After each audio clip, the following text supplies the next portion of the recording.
నిన్ననే ఒక వార్త వచ్చింది. ఇన్ని రోజులు ఈ కుల మీడియా రాసినటువంటి రాతలకు, ఈ కుల మీడియా రాసినటువంటి దానికి ఒక క్లారిఫికేషన్ వచ్చింది నిన్న. చూడండి, ఒక ఫోన్ ట్యాపింగ్ అబద్ధం, పోలీసులు తేల్చేసినట్టు జాతీయ మీడియా వార్తలు. సినీతారుల ఫోన్లు ట్యాపింగ్ పుకార్లపైన తెర. ఇక ఏ హీరోయిన్ల ఫోన్ ట్యాప్ అయినట్టు ఆధారాలు లేవు, ఇది పూర్తిగా మీడియా అబద్ధపు ప్రచారం అన్న పోలీసులు.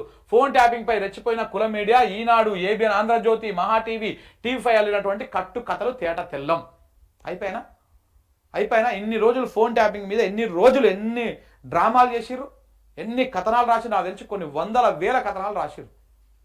రాస్తూనే ఉంటారు, రాసిద్దే రాస్తారు. ఎట్లా ఉంటుంది అంటే చూడండి, ఇగో ఒక అబద్ధాన్ని పదే పదే చెప్పడం, అబద్ధాన్ని నిజమని నమ్మించడం, చెప్పిందే మళ్ళీ మళ్ళీ చెప్పడం, పొద్దంతా టీవీల్లో చర్చలు పెట్టడం, రాత్రంతా పత్రికల్లో కట్టుకథలు రాయడం, మళ్ళా తెల్లారగానే మళ్ళీ అవే కుల పత్రికల్లో వచ్చిన వార్తలను చదవడం. ఫోన్ ట్యాపింగ్ కేసు విషయంలో ఇన్నాళ్ళు కుల మీడియా అలియాస్ స్లాటర్ హౌజులు చేసింది ఇదే అని తేలిపోయింది.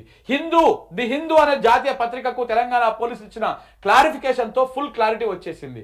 సినిమా హీరోయిన్ల ఫోన్లు ట్యాప్ అయినట్టు వచ్చినటువంటి వార్తలు ఫేక్ అని, అసలు ఏ సినిమా స్టార్ ఫోన్లు ట్యాప్ అయినట్టు ఎలాంటి ఆధారాలు లేవని తెలంగాణ పోలీసులే చెప్పినట్టు ఆ జాతీయ పత్రిక రాసుకొచ్చింది. దాదాపు ఏడాదిన్నరగా ఈ కుల మీడియా చేస్తున్న ప్రచారం అంతా తప్పు అని మరొకసారి బహిర్గతం అయిపోయింది.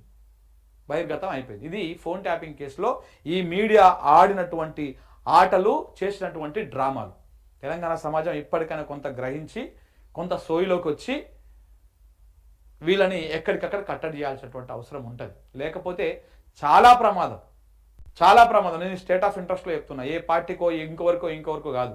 స్టేట్ ఆఫ్ ఇంట్రెస్ట్లో 100% ఇది ప్రమాదం. ఈ మీడియా ప్రధానంగా ఉన్నటువంటి మీడియాలు ఈ 4: ABN, Andhra Jyothy, ABN channel, Andhra Jyothy paper, Eenadu, ETV, దాంతోపాటు టీవీ5, మహాన్యూస్. ఈ 4 ఛానళ్ళు, ఈ 2 పత్రికలు చాలా ప్రమాదం.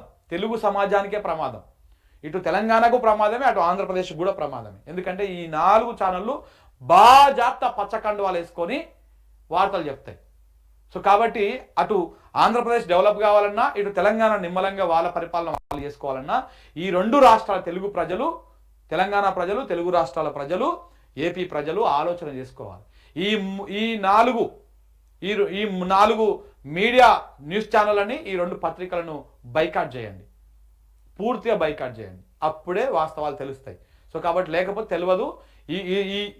ఈ విషపుత్రికలు కట్టుకథలు రాస్తాయి, వీటిని కొన్ని యూట్యూబ్ ఛానల్లో పెట్టి ప్రచారం చేస్తాయి. సో కాబట్టి ఇదంతా కూడా చాలా ప్రమాదం రేపటి సమాజానికి అని చెప్పేసి నేను 2 రాష్ట్రాల భవిష్యత్తును, 2 రాష్ట్రాల మంచి కోరి ఆలోచన చేసి చెప్తున్నటువంటి మాట ఇది. అయితే నేను ఒక ట్వీట్ వేసిన మిత్రులారా, ఒకసారి చూడండి. నాకు నిన్న ఇది చూసిన తర్వాత, ఈ ఫోన్ ట్యాపింగ్ కేసు, ఈ వ్యవహారం చూసిన తర్వాత నాకు ఈ సీన్ గుర్తుకొచ్చింది.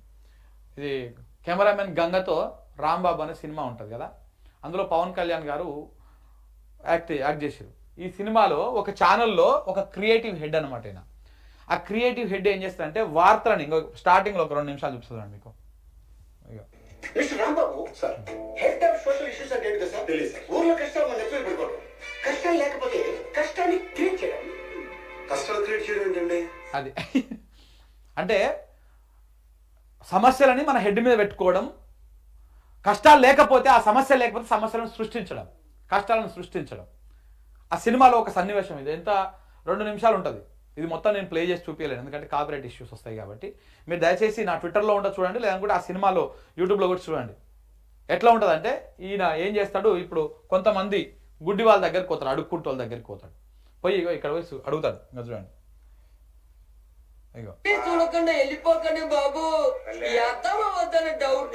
ఇంకో ఇట్లా కొంతమంది గుడ్డి వాళ్ళ దగ్గరికి పోతాడు. పోయి ఒక సినిమాలో మీ గురించి, గుడ్డోళ్ళ గురించి తప్పుగా మాట్లాడిర్రు, గుడ్డినాయలా అని చెప్పేసి అన్నారు అని చెప్పేసి వాళ్ళకి ఆడియో వినిపించి రెచ్చగొట్టి, మీరు మా స్టూడియోకి వచ్చి మీరు మీ ఆవేదనను వ్యక్తం చేయండి అని చెప్పేసి తీసుకొచ్చి ఇట్లా స్టూడియోలో కూర్చోబెట్టి, చూడు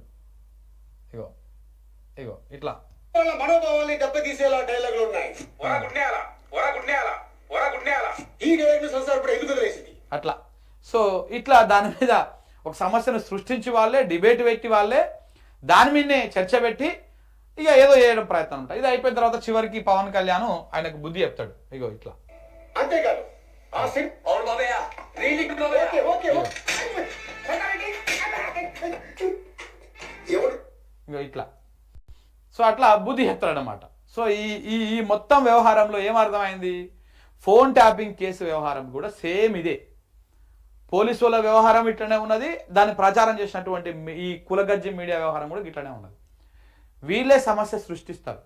ఇప్పుడు ఎవడైనా నా ఫోన్ ట్యాప్ అయిందని పోయి కంప్లైంట్ చేయాలి, కానీ పోలీసు వాళ్ళని చెప్తారు మీ ఫోన్ ట్యాప్ అయింది రండి వచ్చి వాంగ్మూలం ఇచ్చిపోండి అని చెప్తారు. దొంగతనం జరిగిందని మనం పోవాలి, కానీ మీ ఇంట్లో దొంగతనం జరిగిందని పోలీసు వాళ్ళు రారు మన ఇంటికి. ఇగో ఇదంత పెద్ద ఒక డ్రామా. నేను ముందే చెప్పిన, ఎన్నడూ చెప్పినా, దాదాపు 1 సంవత్సరం క్రితం చెప్పిన, కాంగ్రెస్ గవర్నమెంట్ వచ్చి ఈ ఫోన్ ట్యాపింగ్ కేసు మీద ఉరుకులాడుతున్నప్పుడు ఎవడైనా స్క్రిప్ట్ రాసుకొని లొకేషన్ ముందే సెలెక్ట్ చేసుకొని అక్కడికి పోయి సెట్ వేసి అప్పుడు కెమెరాలు ఆన్ చేసి సినిమా షూటింగ్ స్టార్ట్ చేస్తాడు అని.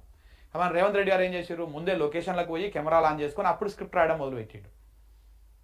అప్పుడు ఏమవుతుంది, లొకేషన్లో తగ్గట్టుగా నువ్వు స్క్రిప్ట్ రాసుకుంటూ పోతా ఉన్నావు, సీన్ సితారా అయిపోయి రివర్స్ అయిపోయి మొత్తం ఇప్పుడు తేటతెల్లం అయిపోతా ఉంది. ఏం ఉండదు ఫోన్ ట్యాపింగ్ కేసులో, ఈక తోక కూడా పట్టుకోలేరు, వీళ్ళంతా ఉత్త కథనే ఉంటుంది.